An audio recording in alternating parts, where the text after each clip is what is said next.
여러분 과목 소개를 말씀을 드렸고 이제 컴퓨터 시스템 개요를 좀 이해하는 시간을 갖도록 그렇게 할게요. 이제 컴퓨터라고 하는 거는 사실은 이제 이 하드웨어와 소프트웨어 두 가지로 크게 구분이 이제 되죠. 구성 요소 측면에서 좀 보면. 그래서 저희들이 주로 살펴볼 거는 이제 하드웨어 구조인데요. 하드웨어가 어떤 식으로 이제 이루어져 있고 그 시스템을 이루는데 그 다음에 그 구성 요소들 사이에 어떻게 좀 정보를 이제 주고받느냐 뭐 이런 차원에서 여러분들이 이제 이해를 좀 하셔야 됩니다. 앞으로 컴퓨터 시스템 구성 요소와 구성 요소들 사이에 소위 데이터를 어떻게 주고받느냐 그런 측면에서 이해를 지금 한 학기 동안 이제 하는 게 필요한데요. 그래서 이제 그런 거를 이제 이해하기 위해서 컴퓨터가 하드웨어와 소프트웨어를 어떻게 구성하느냐. 이제 하드웨어만 가지고는 어떤 정보의 전달, 이제 여기서는 이제 비트라고 좀 얘기를 할 텐데요. 이건 안 되는 거고, 기본적으로 운영체제라든지 커널, 어떤 세부적인 안에 소프트웨어죠, 일종의. 그런 것들이 같이 동작을 해줘야 구동이 여러분들이 이제 시스템을 사용할 수가 있다. 그렇게 이해를 하시면 되겠습니다. 그래서 사실은 이제 우리가 하드웨어라고 하는 거 있죠? 사람으로 치면은 이제 몸에 좀 해당이 되는 거죠. 그래서 컴퓨터를 보면 이제 요 CPU가 가장 이제 중요하고요.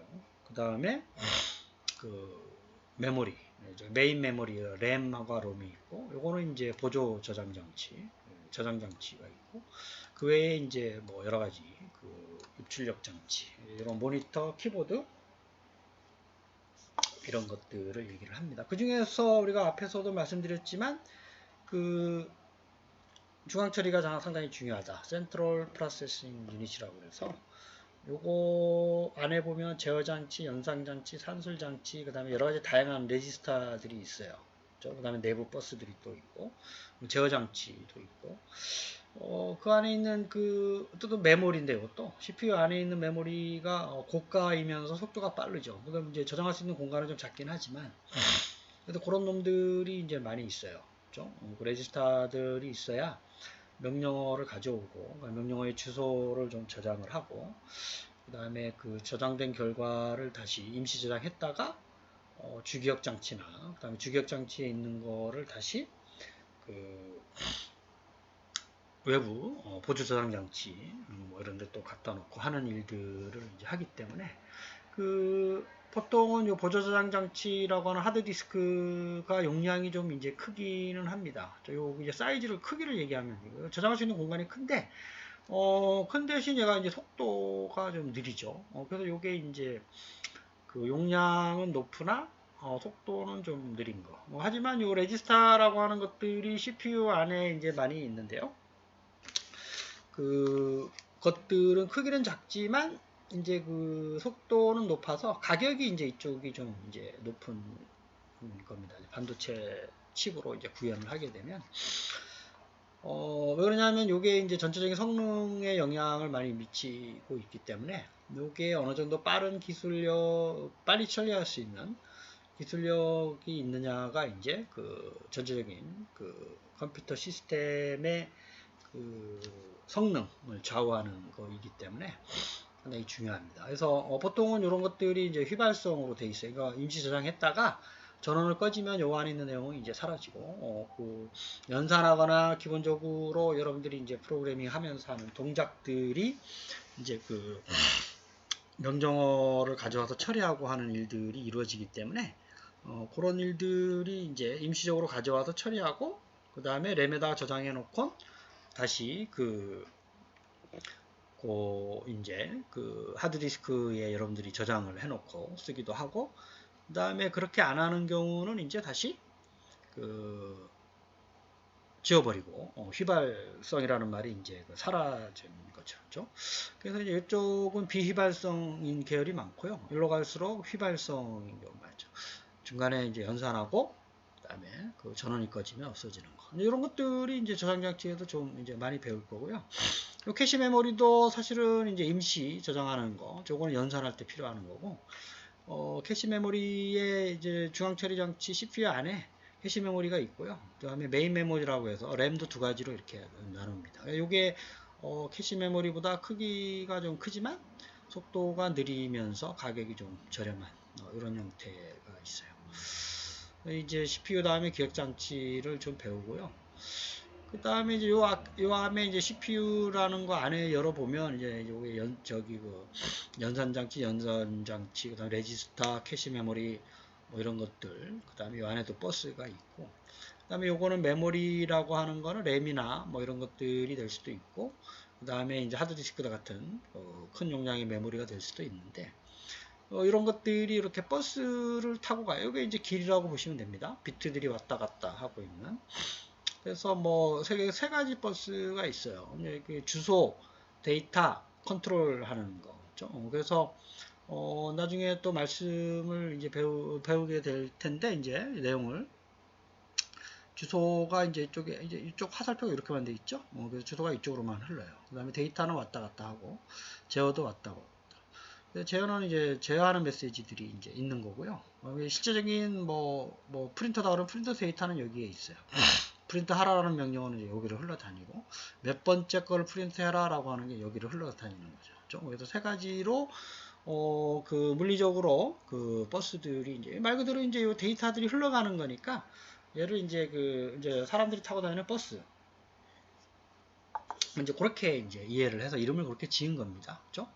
이 안에는 이제 실제는 비트가 왔다 갔다 한다. 뭐 이렇게 생각을 하시면 됩니다. 그죠? 그 다음에 이제 저희들이 이제 뭐 소프트웨어가, 이제 요즘 중요해지긴 하죠. 그래서 이 소프트웨어는 사람으로 얘기하면 이제 몸이 아니라 정신, 이제 이런 생각하고 있는 거. 그죠? 그래서 이것도 응용 소프트웨어들이 여러분들이나 저나 이제 많이 익숙해져 있는 거죠. 하지만 그걸, 응용 소프트웨어를 가능하게 하게끔 지원해주는, 시스템 소프트웨어가 이제 필요하다. 이게 이제 그 운영체제 같은 게 여기 펌웨어 같은 것도 여기 들어갈 수도 있고. 그래서 이 하드웨어를 감싸고 있는 게 시스템 소프트웨어고요. 그 다음에 그 위에 응용 프로그램. 사용자들이 주로 여러분들이 핸드폰에 있는 모든 앱은 응용 프로그램에 해당이 됩니다. 그렇죠? 뭐 이것도 다 이제 안에 뭐 아래 한글 같은 거 응용 프로그램, 파워포인트. 그렇죠? 사실은 이제 그거를 파워포인트를 저희들이 이제 편리하게 쓰고 있지만 그게 이제 일반적인 응용 프로그램이죠. 그걸 가능하게 하기 위해서 운영체제가 있어야 되고요. 그 다음에 시스템 부팅과 관련된 또 운영체제의 더 깊은 단계에서의 그 소프트웨어들이 또 들어갑니다.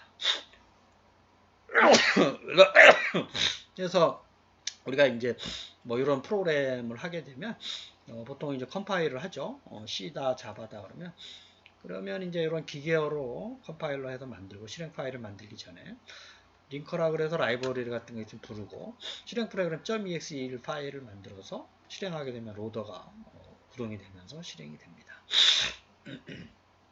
이런 것들이 대표적으로 이제 이런 하이레벨 랭귀지의 컴파일러 언어가 되겠죠. 물론 이제 컴파일 안 하고 인터프리터 언어라는 것도 있어요. 그래서 HTML 같은 거 있죠. 그런 경우는 이제 이 단계가 생략이 되지만 그것도 기계어로 바꿔서 수행이 됩니다.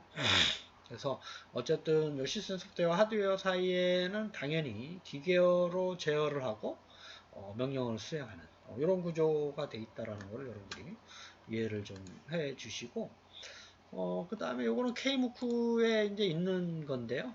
이런 우리나라에서 관련되어 있는 강의에 대해서 K무크를 여러분들 이 사이트를 한번 보시면 다른 교수님들이 컴퓨터 구조에 대해서 사실은 이제 좀 어려운 내용이잖아요. 그래서 그런 것들을 제가 설명하는 게 잘 이해가 안 되거나 하면 책을 물론 이제 보면 되지만 좀 추가적으로 학습이 좀 필요한 경우는 별도로 여기서 이제 여러분들이 공부를 따로 하시면 돼요. 여기서 보면 컴퓨터 구조라는 이제 과목이죠. 컴퓨터 구조라는 과목에 보면 이게 전체적으로 15주죠.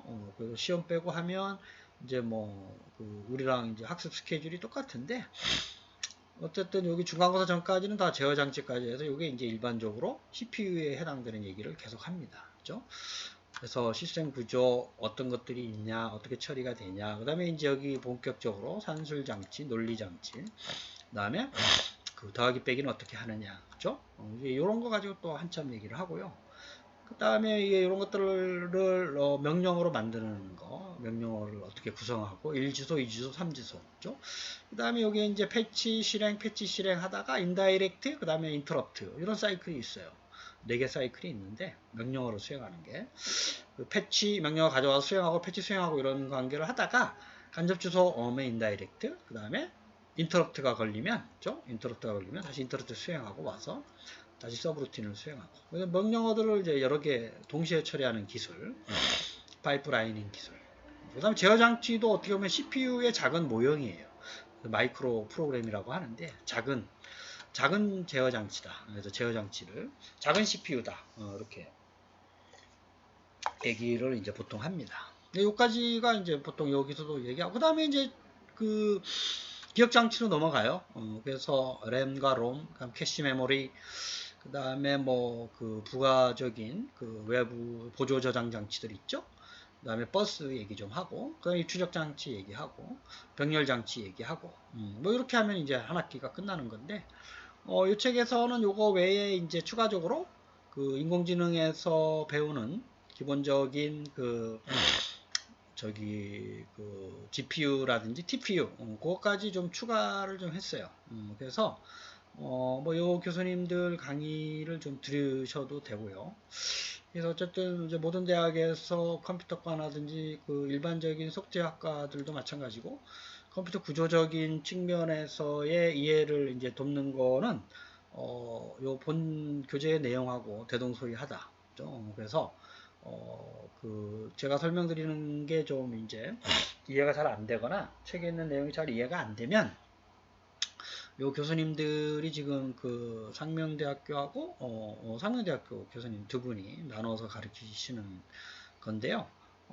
이제 잘 설명을 이제 쉽게 좀 하고 있어요. 그래서 저도 이제 요 내용을 이제 틈틈이 보고 여러분들이 좀 어려운 거는 다시 한번 좀 들여다보도록 그렇게 진행을 하도록 이제 그렇게 하겠습니다. 그래서 뭐 우리가 이제 앞으로 이제 요게 이제 CPU라는 거죠. CPU. 이거 열어보면 이렇게 돼 있어요, 안에. 그죠? 그래서 뭐 요거 이제 램죠.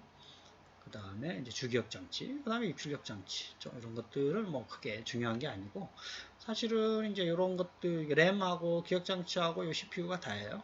그래서 그거를 좀 많이 이해를 하셔야 되겠죠. 그 내용을 중심으로 앞으로 또 이제 계속 그 학습을 할 수 있도록 순서대로 그렇게 하겠습니다. 여러분, 이제 멋있는 한 학기를 보내시기를 바라겠습니다.